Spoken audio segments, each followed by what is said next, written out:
جناب ملک بزمی نے 2007 میں یہ خط مجھے تحریر کیا تھا۔ فرماتے ہیں کہ آپ کا روانہ کردہ محبت نامہ مؤرخہ 10 اکتوبر 2007 مجھے آج 24 اکتوبر کو ملا۔ آپ کو مضمون گل تازہ جو اعتبار ساجد پر لکھا گیا تھا پسند آیا، اس کے لیے شکریہ ادا کرتا ہوں۔ آپ نے اعتبار ساجد کا پتہ مانگا ہے جس سے میں خود بھی واقف نہیں ہوں۔ یہ جان کر مزید مسرت ہوئی کہ بچوں کے لیے آپ کی کہانیوں کی کتاب بھی آنے والی ہے۔ آپ نے مجھ سے چند اور قلمکاروں کے بارے میں دریافت فرمایا ہے۔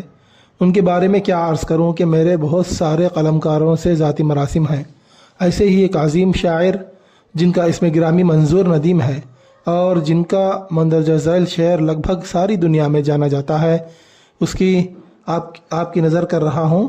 یہ ایک پتھر کی بھی تقدیر سنوار سکتی ہے، شرط یہ ہے کہ سلیقے سے تراشا جائے۔ کہیے پسند آیا شعر؟